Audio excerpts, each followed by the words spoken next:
Élie et Jacques se sont rencontrés dans un supermarché. Élie choisit ses fruits et légumes alors que Jacques ne sait pas quoi choisir malgré du fait qu'il vit seul.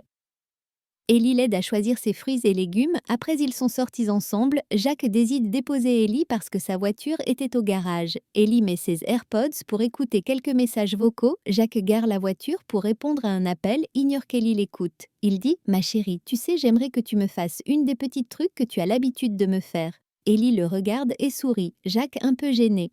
Dit « Je parlais à ma mère ». Élie lui dit « Ah oui, tu parles de ces choses-là à ta mère ». Il dit Élie lui dit « Dépose-moi à l'adresse que je t'ai donnée, STP ». Après avoir déposé Élie, Jacques rentre chez lui, c'est là qu'il se rend compte qu'il n'a pas pris le numéro d'Élie.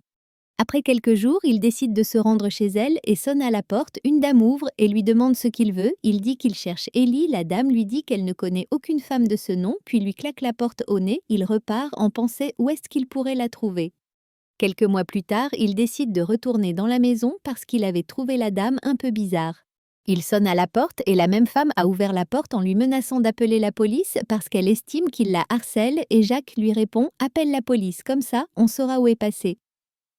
Élie d'un coup, la femme est devenue pâle et court chercher un marteau pour l'attaquer. Jacques a remarqué des traces de sang sur le marteau, il décide de s'enfuir dans sa voiture pour appeler la police. C'est là qu'un homme l'attaque par surprise avec un coup à la tête, puis il perd connaissance. Quand il s'est réveillé, il s'est rendu compte qu'il est ligoté et voit Élie en face de lui complètement ligotée. Également, il cria qu'il allait la sortir de là encore une fois qu'elle l'a frappé à la tête par terre. Il a dormi pendant des heures. Lorsqu'il s'est réveillé, il voyait Élie en train de le détacher. Après s'être relâchés, ils se sont enfuis hors de la ville dans une petite maison au bord d'un lac. Jacques est tombé fou amoureux d'Élie. Après des mois de relation, Élie dit à Jacques qu'elle n'aime pas du fait qu'ils vivent en concubinage et qu'elle souhaite qu'il l'épouse, sinon elle disparaîtra. Jacques a pris peur de la perdre et lui dit de retourner en ville pour qu'ils puissent se marier. Élie accepte et ils sont retournés en ville. Jacques décide alors de demander à Élie qui étaient ces gens qui les ont séquestrés et c'était quoi leur motif.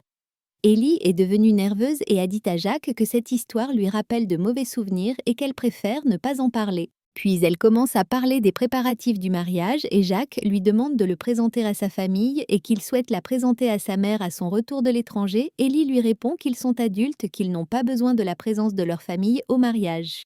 Jacques la trouve bizarre mais son amour le rend aveugle.